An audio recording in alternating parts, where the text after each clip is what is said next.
Hello students, science with Dinesh sir में आपका स्वागत है।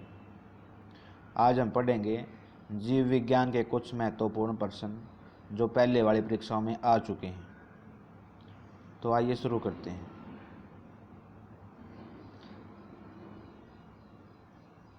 पहला प्रश्न है, बेरी रोग किस विटामिन की कमी से होता है? A vitamin B1, vitamin C, vitamin B12। ये चार हमारे पास ऑप्शन है। तो इसका उत्तर है विटामिन B1 की कमी से बेरी नामक रोग होता है। विटामिन B1 की कमी से बेरी नामक रोग होता है। विटामिन B1 का रासायनिक नाम थायामीन होता है। B1 विटामिन का रासायनिक नाम थायामीन होता है। यह फल, चावल, अंडा, मांस, दूध, सोयाबीन और अंकुरित अनाज में पाया जाता है। उसके बाद जो विटामिन ए होता है, विटामिन ए का रासायनिक नाम रेटिनॉल होता है। विटामिन ए का रासायनिक नाम होता है रेटिनॉल। इसका अणुसूत्र, ये इसका फार्मूला में याद करने की आवश्यकता नहीं है। तो विटामिन ए किस में पाया जाता है? यह गाजर, हरी पत्तेदार सब्जी, पपीता, पका हुआ आम, फल, दूध, अंडा इत्यादि में पाया जाता है। विटामिन ए की कमी से रतौंधी या नाइट ब्लाइंडनेस का रोग होता है। रतौंधी या नाइट ब्लाइंडनेस का रोग होता है। इस रोग में व्यक्ति को रात में दिखाई नहीं देता है। रात में दिखाई नहीं देता है। नाइट ब्लाइंडनेस, रतौंधी किस विटामिन की कमी से होती है? विटामिन ए की कमी से। उसके बाद है विटामिन सी। विटामिन सी का रासायनिक नाम एस्कोर्बिक एसिड है। अणुसूत्र याद करने की आवश्यकता नहीं है। इसकी कमी से शकरवी नामक रोग होता है। शकरवी नामक रोग की कमी से होता है? विटामिन सी की कमी से। यह खट्टे रसदार फल, नींबू, संतरा, मौसमी, आंवला, टमाटर इत्यादि में पाया जाता है। विटामिन सी और शकरवी इसकी कमी से रोग होता है। अगर ये खाने में है और खाने को गर्म कर देते हैं तो गर्म करने पर यह विटामिन नष्ट हो जाता है। ये इसकी गुण बताया है। फिर है विटामिन B12। विटामिन B12 क्या है? इसका रासायनिक नाम साइनाकोबालामीन है। साइनाकोबालामीन इसका रासायनिक नाम है। उसके बाद इम्पोर्टेंट बात आती है, इसमें कोबाल्ट धातु पाया जाता है। B12 के अंदर कौन सी धातु मिलती है? कोबाल्ट। यह आरबीसी के निर्माण एवं प्रोटीन के संश्लेषण में सहायक होता है। आरबीसी के निर्माण में मतलब क्या है? ये खून बनने में मददगार होता है और प्रोटीन बनाने में इसका योगदान होता है। यह मांस, कलेजी, दूध इत्यादि में पाया जाता है। इसकी कमी से शरीर में रक्त की कमी होती है। अगर इसकी कमी है तो रक्त की कमी हो जाएगी। अगर ये है तो ये आरबीसी बना देगा और फिर खून की कमी नहीं होगी। वर्षा के जल और समुद्र के जल में विटामिन B12 पाया जाता है। वर्षा के जल और समुद्र के जल में, अगर क्वेश्चन ये आ जाए कि वर्षा के पानी में कौन सा विटामिन मिलता है, तो विटामिन B12। उसके बाद अगला प्रश्न है, मेंढक के दांत होते हैं। जो मेंढक होता है, मेंढक के दांत होते हैं। ए होमोडोंट, बी थिकोडोंट, सी हेट्रोडोंट। कि मेंढक के दांत कैसे होते हैं? डी उपयुक्त में से कोई भी नहीं। अब हम इन तीनों ऑप्शनों को जानेंगे कि होमोडोंट क्या होते हैं, थिकोडोंट क्या होते हैं। तो देखिए, मेंढक के दांत होमोडोंट होते हैं। होमोडोंट का मतलब क्या है? छिपकली और मेंढक के दांत एक ही प्रकार के होते हैं, इसलिए इन्हें होमोडोंट कहते हैं। मतलब क्या है कि जो मेंढक और छिपकली हैं उनमें जैसे हमारे जाड़ हैं, कुछ दांत अलग तरह के हैं, नुकीले टाइप में। तो मछली और छिपकली और मेंढक में ये दांत एक ही तरह के होते हैं, इसलिए इनको बोलते हैं होमोडोंट। उसके बाद है थिकोडोंट। थिकोडोंट क्या होते हैं? ऐसे दांत जो मसूड़ों में धसे होते हैं, उन दांतों को थिकोडोंट कहते हैं, जैसे कि मनुष्य।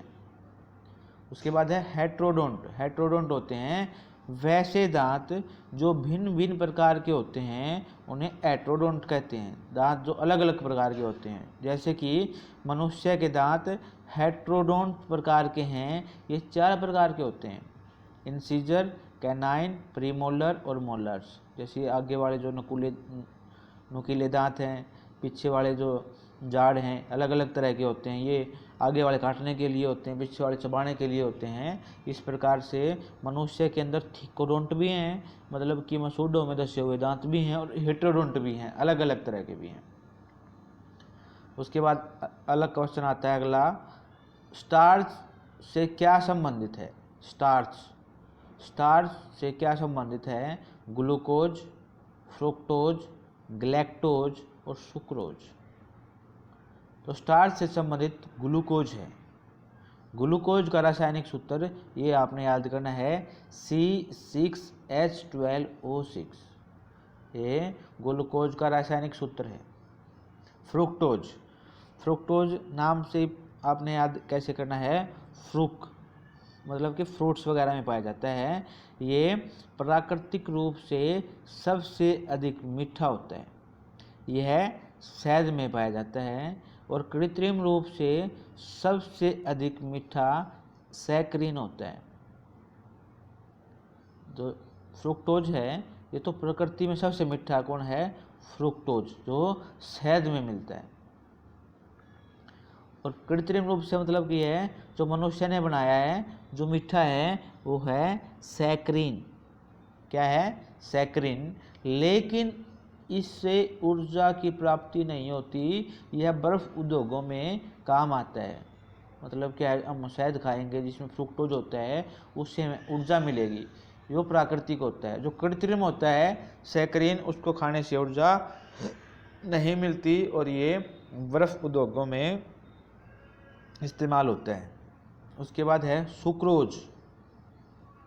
सुक्रोज मोनोसैकराइड के 2 अणु डाइसैकराइड का निर्माण करते हैं। मतलब क्या है, एक यूनिट को बोलते हैं मोनोसैकराइड।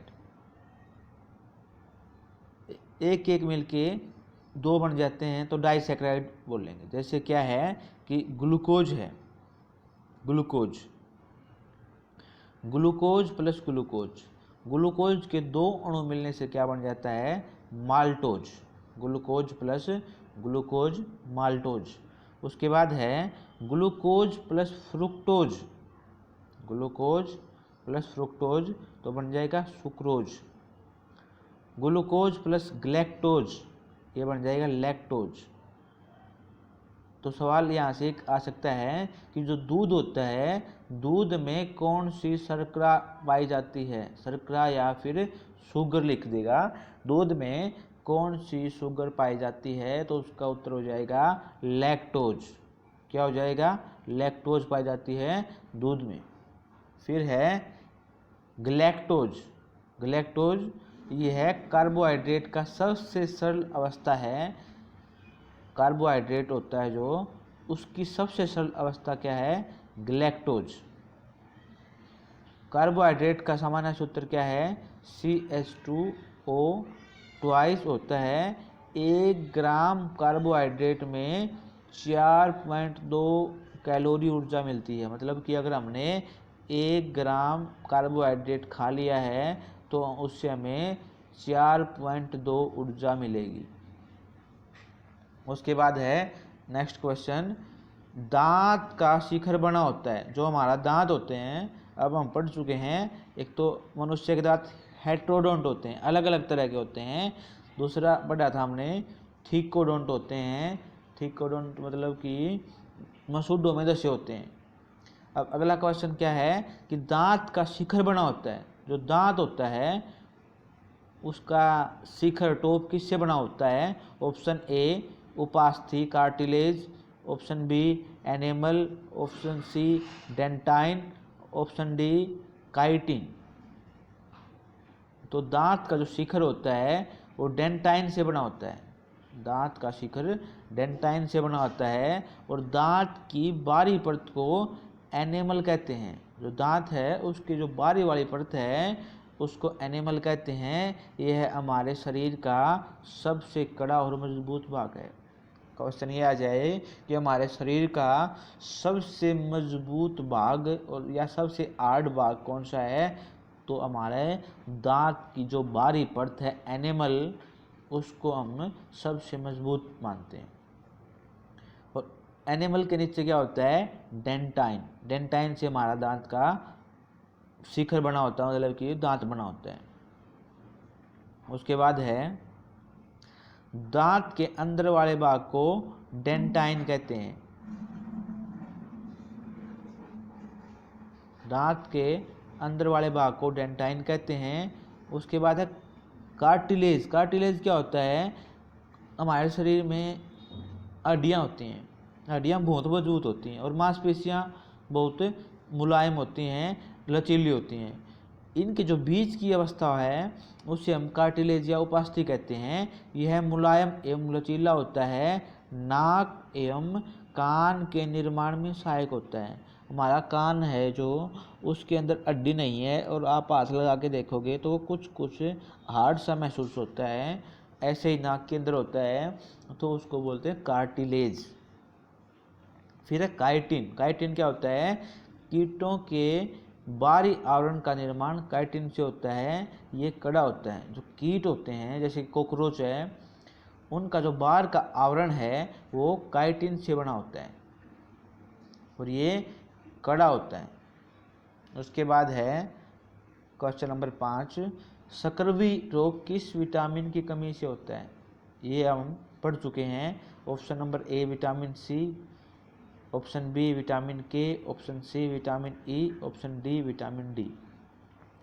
तो सकरवी जो बीमारी है वो विटामिन सी की कमी से होता है, ये हम पढ़ चुके हैं। और सी का रासायनिक नाम क्या है, एस्कोर्बिक एसिड, ये उसका रासायनिक नाम है और ये इसका रासायनिक अणुसूत्र है। अगर आप याद करना चाहो तो कर सकते हैं, वैसे इसकी ज़रूरत नहीं है। विटामिन सी के प्रमुख स्रोत कौन से हैं, नींबू, संतरा, मौसमी, आंवला, टमाटर इत्यादि। उसके बाद जो विटामिन के होता है, विटामिन के का रासायनिक नाम फिलोक्विनोन है। फिलोक्विनोन यह हरी पत्तेदार सब्जियां, टमाटर, पनीर इत्यादि में पाया जाता है। इसकी कमी से रक्त का थक्का नहीं जमता। थक्का नहीं जमता मतलब क्या है, जब किसी को चोट लग जाती है तो खून बहने लग जाता है, तो वो 3 से 6 मिनट के अंदर वो बंद हो जाता है। अगर विटामिन के की कमी है तो उसका थक्का नहीं बनता, मतलब कि वो बहने से नहीं रुकता है। तो इसके लिए जिम्मेवार कौन है, विटामिन के। उसके बाद विटामिन ई। विटामिन ई का रासायनिक नाम टोकोफिरोल है। यह हरी पत्तेदार सब्जी, अंकुरित अनाज, दूध इत्यादि में पाया जाता है। इसकी कमी से पुरुष और महिलाओं में जनन शक्ति की कमी हो जाती है। फिर है विटामिन डी। विटामिन डी का नाम है कैल्सीफिरोल। क्या है, कैल्सीफिरोल, मतलब कि कैल्शियम, मतलब कि कैल्शियम से आप जोड़ सकते हो। तो ये किस में मिलता है, यह अंडा, मक्खन, मछली का तेल, सूर्य के धूप में पाया जाता है। और इसकी कमी से बच्चों में रिकेट्स एवं वयस्कों में ओस्टियोमलेशिया हो जाता है। मतलब क्या है, अगर विटामिन डी की कमी हो जाए तो रिकेट्स क्या होता है कि बच्चों की जो हड्डियां हैं वो टेढ़ी मेढ़ी हो जाती हैं, बच्चों की हड्डियां टेढ़ी मेढ़ी हो जाती हैं रिकेट्स रोग में। और ओस्टियोमलेशिया क्या होता है कि बड़ों की जो हड्डियां हैं वो कमज़ोर होने लग जाती हैं। उसके बाद अगला क्वेश्चन है, पेप्सिन क्या होता है। Option A pepsin hormone, B enzyme, C vitamin, D पोषक तत्व। तो पेप्सिन क्या होता है, पेप्सिन एक एंजाइम है। यह प्रोपेप्सिन स्टोमक के पेप्सिन सेल से स्रावित होता है, जो पेप्सिन में बदलता है। प्रोटीन को पेप्टोन्स में परिवर्तित करता है। मतलब क्या है, जो पेप्सिन होता है वो प्रोटीन को तोड़ता है, प्रोटीन को तोड़ के क्या बना देता है, पेप्टोन्स। सभी एंजाइम्स प्रोटीन होते हैं, लेकिन सभी प्रोटीन एंजाइम नहीं होते। सभी एंजाइम प्रोटीन होते हैं, लेकिन सभी प्रोटीन है वो एंजाइम नहीं होते। हार्मोन क्या होता है, हमारे शरीर के विभिन्न भागों में स्रावित होता है एवं बॉडी के अंगों के विकास में सहायक होता है। मतलब शरीर के भाग में बना है और बॉडी के विकास में सहायक हुआ है हार्मोन। विटामिन क्या होता है, विटामिन हमारे शरीर की बीमारियों से रक्षा करता है। उसके बाद नेक्स्ट क्वेश्चन है, ग्लूकोज को ग्लाइकोजन में परिवर्तन यकृत में होता है, किंतु इसका संग्रहण होता है। जो ग्लूकोज का ग्लाइकोजन में परिवर्तन यकृत में होता है, मतलब क्या है कि हम ज़्यादा मात्रा में अगर ऊर्जा ले रहे हैं तो हमारे शरीर में जो ग्लूकोज हमने लिया है वो ग्लाइकोजन में परिवर्तित हो जाता है, जो यकृत में होता है, हमारे लीवर में होता है। किंतु इसका संग्रहण ये इकट्ठा कहाँ होता है, तो ऑप्शन है यकृत में, ऑप्शन बी स्प्लीन में, ऑप्शन सी यकृत तथा पेशियों में, मसल्स में, ऑप्शन डी ए और बी। तो जो ग्लाइकोजन है, ग्लूकोज का ग्लाइकोजन में परिवर्तन होकर यकृत एवं मांसपेशियों में संग्रहित रहता है। यकृत का सबसे बड़ा एक्सोक्राइन ग्लैंड है। ये सवाल आ जाए कि मनुष्य के शरीर की सबसे बड़ी ग्रंथि कौन सी है, तो यकृत है, वो लीवर होता है जो मनुष्य में सबसे बड़ी एक ग्रंथि है, जिसका वजन 1.2 किलोग्राम मतलब लगभग 1.25 किलोग्राम हो सकता है। उसके बाद है लीवर में गड़बड़ी के कारण पीलिया रोग होता है। पीलिया रोग होता है तो क्या किसके कारण होता है, लीवर के कारण होता है। लीवर में कमी होती है, उसके कारण से पीलिया होता है। उसके बाद है लीवर में पीत रस का निर्माण होता है। लीवर में पीत रस का निर्माण होता है। उसके बाद है लीवर, यह विषैले पदार्थों को विषहीन बनाता है। इसमें यूरिया का निर्माण होता है, ओल्ड आरबीसी को नष्ट करता है। इसमें कुछ विटामिन संचित रहते हैं, vitamin A, vitamin D, E, vitamin के का निर्माण भी करता है। तो मतलब क्या है, यकृत हमारे शरीर का बहुत महत्वपूर्ण हिस्सा है। उसके बाद है स्प्लीन। स्प्लीन क्या है, शरीर का ब्लड बैंक कहा जाता है और आरबीसी का कब्रगाह भी कहा जाता है।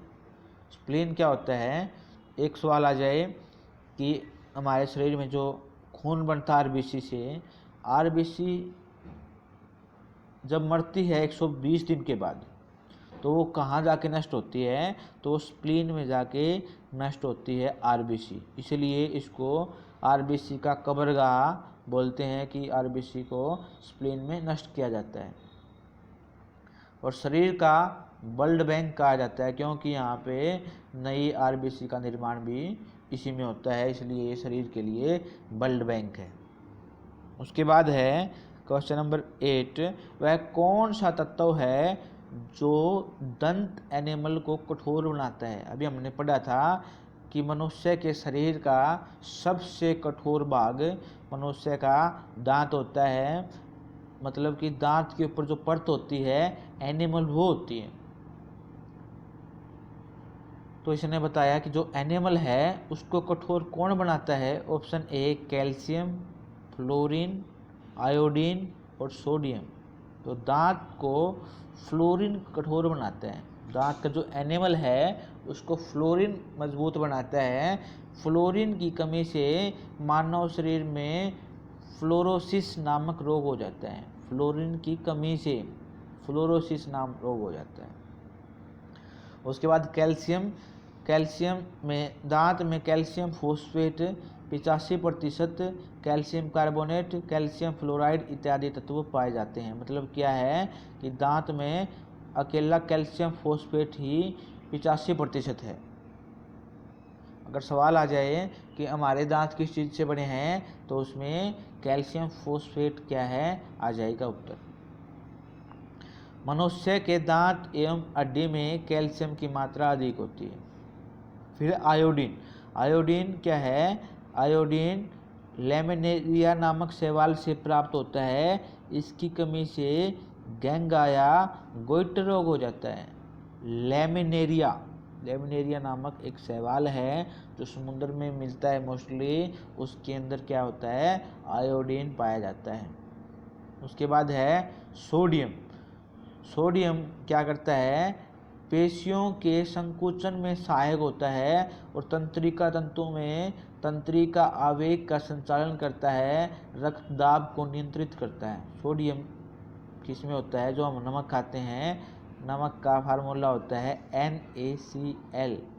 तो जो नमक है Na, जो सोडियम है नमक के अंदर होता है, वो हमारे मांसपेशियों को सिकुड़ने में हेल्प करता है, रक्तदाब को, ब्लड प्रेशर को नियंत्रित करता है और जो दिमाग से शरीर की तरफ जो संदेश जाते हैं या आते हैं उनको आने जाने में उनको हेल्प करता है।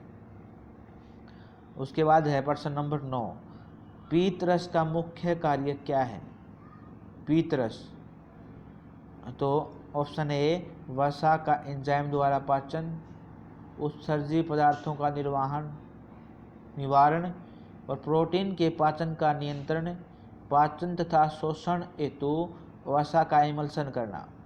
तो पीतरस का मुख्य कार्य है पाचक एवं पोषण हेतु वसा का इमल्सन करता है। मतलब कि जो हमने वसा खाई है, तेल या घी खाया है, उसको छोटे टुकड़ों में तोड़ता है पीतरस।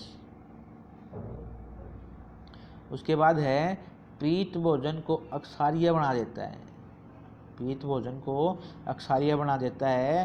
पीतरस में जल, लवण, sodium glycolate, sodium taurocholate, sodium carbonate इत्यादि पाया जाता है। तो आज की वीडियो में हम पढ़ेंगे इतना ही। अगर आपको वीडियो अच्छी लगी तो वीडियो को शेयर करें और चैनल को सब्सक्राइब करें। धन्यवाद।